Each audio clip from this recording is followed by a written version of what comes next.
You think this is funny? In a cosmic sort of way, yes. Well, Mr. Funny Man, is this how you get your sick kicks? What? It's just an ordinary crabby. Oh my goodness! Squidward! Hey, hello, how do you do? Shady Doorags here. Everyone's been bothering me. Shady, when are you gonna make a video talking about the upcoming Fantastic Four movie? We need you to drop whatever you're doing and work on that instead. And I, being a good boy, was of course willing to oblige. Yep, I'm just giving the people what they want. This is definitely not another impromptu video because I was too slow in finishing my current script. That's a fact.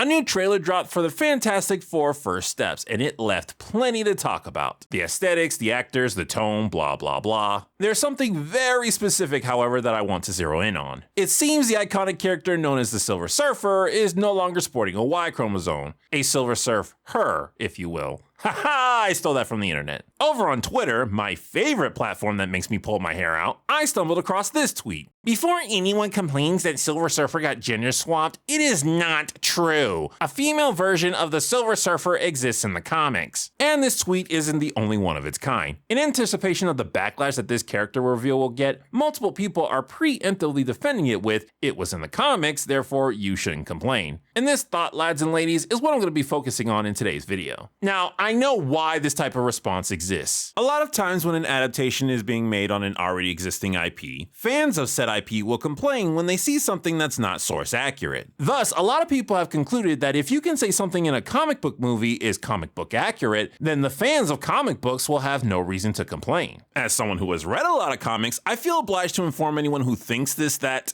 you're completely missing the point. First of all, something being from the source material is not a get out of jail free card from criticism. The source material doesn't always make good choices. Ask any Spider-Man fan if they want a comic faithful retelling of the Clone Saga, or One More Day, or Sins Past. And even the good things in a source material don't always translate well into an adaptation. There's also the problem that it's very disingenuous to take something that appeared relatively few times in source material and claim it should replace what's been established as iconic in an adaptation. Sure, female Silver Surfers exist, but how many appearances have they made relative to the original character's existence? Do those appearances really warrant this major of a change? But let's move on to the bigger issue, which is that it doesn't matter if this is a gender swap version of Norrin Radd or not. Even if this is just another character from the comics, it poses the same problem that a gender swap would. That problem being, audience members who know what the Silver Surfer usually looks like are going to ask the question, why was this change made? Because on the surface, it makes little sense to not use Norrin Radd in his iconic role. Said question immediately removes people from their immersion and also puts the movie into suspicion. Now, don't get me wrong, this question could have a good answer. Changes are necessary in adaptations, and sometimes the most iconic aspect of an IP is not the best to use for the story trying to be told. I've even seen some decent theorized excuses for this female Silver Surfer. For example, there's the claim that because the movie will take place in an alternate universe, the execs are saving Norrin Radd for the MCU itself. This female version will make it obvious to the characters and the audience that the universes are not one and the same. Unfortunately, over the last decade to 15 years-ish, whenever a change like this has happened and people asked why, the answer given has consistently been unfavorable. Usually something along the lines of, us executives really want representation and diversity, regardless if it makes the story better. The Surfer swap alone is enough to raise eyebrows, but add on the fact that this movie is reportedly going to have at least some focus on gender issues, and a lot of people have naturally come to certain conclusions. Whenever I see someone say that audiences are jumping the gun and prematurely claiming something is quote unquote woke, I find myself asking, have you not been paying attention? We used to give movies with changes like this the benefit of the doubt, but Hollywood has exhausted all of our good faith. It isn't that a Fantastic Four movie absolutely can't be good if it has a female Silver Surfer. It's that pattern recognition has taught us that when a change like this happens, it usually means the creators are focusing on the wrong thing and what's to come will be a bad product. And when people call said product bad, they will be labeled some kind of mean name alluding to bigotry. People are tired of being called mean names. They're tired of giving bad quality a chance. Look, this movie, even with a female Silver Surfer, could be good. It could be phenomenal. But we've been down this road so many times before, and we're just not eager to go back.